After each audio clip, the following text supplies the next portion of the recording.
ஏன் சாமி தடுக்கிறீங்க? இந்த வாரம் கோயில்ல விசேஷம் நடக்குது. அதனால இந்த பக்கமா பணத்தை எடுத்துட்டு போறதுக்கு விட மாட்டோம். வேற எந்த பக்கம் எடுத்துட்டு போங்க. இந்த ஒரு தடவை விட்டுருங்க. அடுத்த சாவு விழுந்ததுன்னா பணத்தை எப்படி கொண்டு போகணுங்கிறத பேசி தீர்த்துக்கலாம். என்னையா எங்களுக்கு மட்டும் அக்கறை, உங்களுக்கு எல்லாம் கிடையாதா? சொல்லுங்க. டேய், குடியானவங்கிட்ட சண்டை போட்டுக்கிட்டு நாளைக்கு கூலி நாளைன்னு யாத்திரா போறது. பேசாம பணத்தை திருப்பி எடுத்துட்டு போங்கடா. யோ, என்னையா இருக்கிறவனுக்கு ஒரு நாயா இல்லாதவனுக்கு ஒரு நாயம் பேசிட்டு இருக்கீங்க? பணத்தை எப்படியா திருப்பி எடுத்துட்டு போறது? திருப்பி எடுத்துட்டு போறேன். இல்ல நீ இல்லையா மிரட்டுறீங்களா? யாரும் அனாவசியமா பேசுறீங்கப்பா. நான் பேசிக்கிறேன், அமைதியா இருங்க. டேய், 100 நாள் ஆனாலும் சரி போனா இதே இடத்துலதான் நாரிட்டு கிடக்கும். வக்காலி உங்களால ஆனா பாத்துக்கடா, இறக்கி வைக்கல.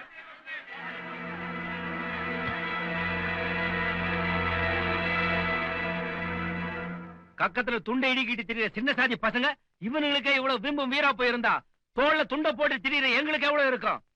டேய், இவனுக்கு 2 ஒண்ணு பாத்துரும்டா. நம்மளால அப்படியே உட்காருங்க.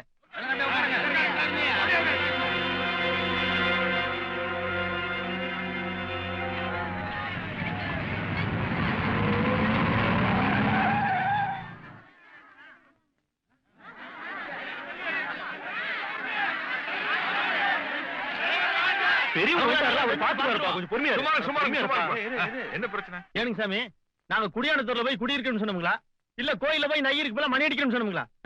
போனத்தை ஊருக்குள்ள போயிட்டு போறேன்னு சொல்றோமுங்க. விட மாட்டேன்னு வம்பு கொண்டாடுங்கண்ணா. நாளைக்கே 4 மூங்கி குச்சி கொண்டுட்டு வந்து நடுவுக்குள்ள குடிசை போட்டா உன்னால என்னடா பண்ண முடியும்? நேரம்பா இருந்துட்டு நீ சாஸ்திரம் பேசிட்டு இருக்கிறியா?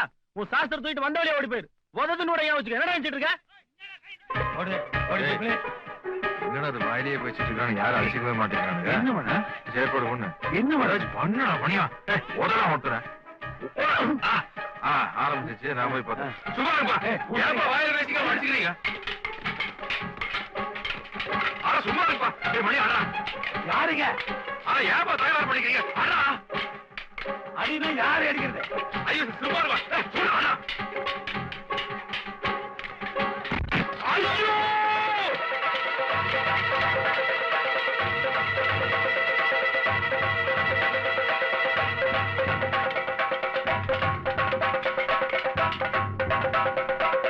என்ன அடிச்ச? எதுக்குடா அடிச்ச? அடிக்க சொன்னீங்க, ஆளாரு சொல்லல. அதான் அப்புறம் உங்களே அடிச்சு போட்டேன். ஐயோ, அடிச்சு நல்லா தான் போச்சு. போய் போட்டோகிராஃபர் கூப்பிட்டு வா. எதுக்கு? சாயந்தரம் மாலை மணலையும் மாலை முடிச்சு வந்துருவோம். அண்ணா, நீங்க அடிபட்ட செய்திங்க தினத்தந்தியில இருந்து தினமணி வரைக்கும் எல்லா பத்திரிகையிலும் போட்டுருக்காங்க. அது எப்படிங்க அடிபட்டோன்னு போட்டோ எடுக்கணும் பேப்பர்ல போடணும் ஐடியா பண்ணீங்க? எனக்கு தோணவே இல்லைங்க. ஆனா அது தோணாம போனதால தான்டா மணியா நீ எம்எல்ஏவா இருந்தவே இப்ப எடுபடியா இருக்கிற. ஆனா கரும என்ன பேப்பர்ல வந்து என்ன பிரயோஜனம்? கட்சி தலைவன் நம்மளை கண்டுக்கவே மாட்டேங்கிற. கவர்மெண்ட் சொத்துக்கு சேரத்தை ஏற்படுத்தணும், அதுதான் கரண்ட் பாலிடிக்ஸ். ஏய், அந்த காலத்துல ஆட்சியில் இருந்த ராஜாமார்கள்லாம் ரோடோரமா மரத்தை வச்சானுங்க. இன்னைக்கு அந்த மரத்தை எல்லாம் வெட்டி ரோட்டு குறுக்கால போட்டாதான் ஆட்சியவே பிடிக்க முடியும் போல இருக்குது. டேய் மணியா, நீ வரலாறு தெரிஞ்சுக்கோன்னு. கடவுளே இல்லன்னு சொன்ன கட்சிக்காரனும் கூட கோயில் அடிச்சதா சரித்திரம் கிடையாதுப்பா. ஆனா கடவுள் இருக்குதுன்னு சொல்ற கட்சிக்கார கோயில் அடிக்கிறான்ல. ஊருக்குள்ள எல்லாரும் அம்மனமா தெரியும் போது நாம மட்டும் கோமணத்தை கட்டினோம்னா கோமாளி ஆயிடுவான். கோமாளி ஆகணுமா மந்திரி ஆகணும்? மந்திரி ஆகணுங்க. அப்ப ஜாதி கலவரம் மாவட்டம் பூரா பரவானு. ஆனா அமைதிப்படுத்துறதுக்காக ஒரு கமிட்டி போடுவானு. அந்த கமிட்டிக்கு நானே தலைவர் ஆகணும்.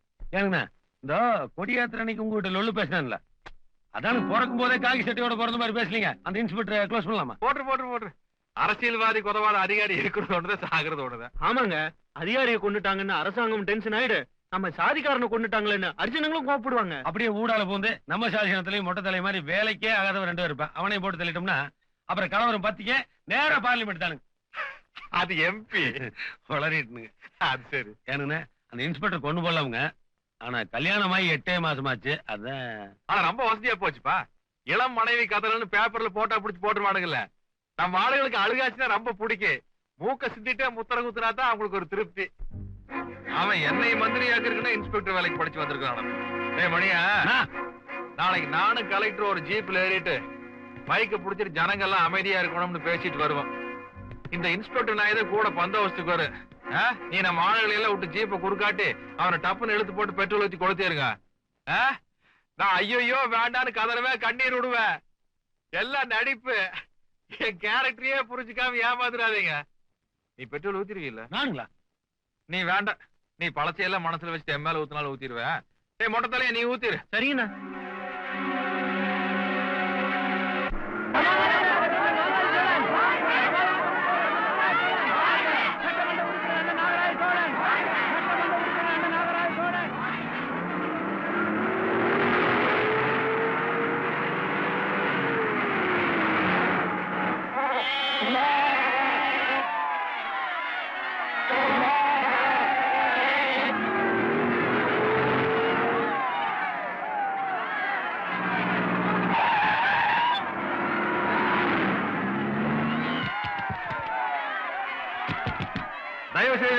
யாரும் கலவரத்தில் ஈடுபட வேண்டாம். உங்கள் ஆயுதங்களை கீழே போட்டுவிட்டு அமைதியாக இருக்கும்படி கேட்டுக்கொள்கிறேன். உங்களுக்கு பாதுகாப்பு கொடுப்பதற்காகத்தான் நாங்கள் இங்கே வந்திருக்கிறோம். எனவே நாங்கள் கூறுவதை கேட்டு எல்லோரும் அமைதியாக திரும்பி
என் கை கொடியேத்தான பார்த்திருக்கேன், கொளுத்தி பார்த்ததுல இல்ல இப்ப பாரு.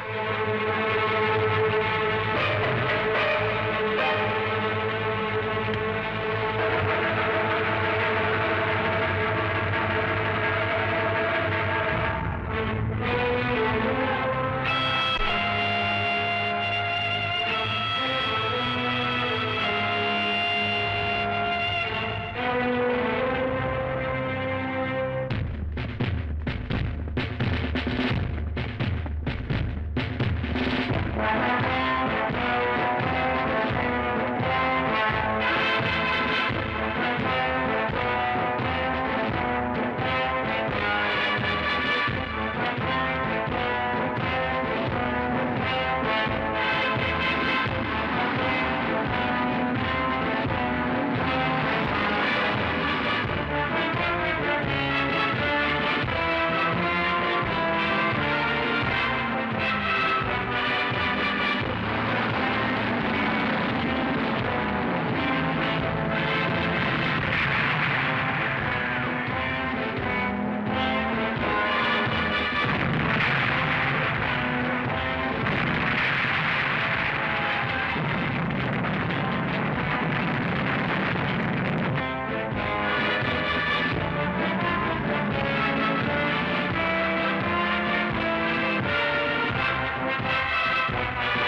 ஹலோ, உள்துறை அமைச்சருங்களா?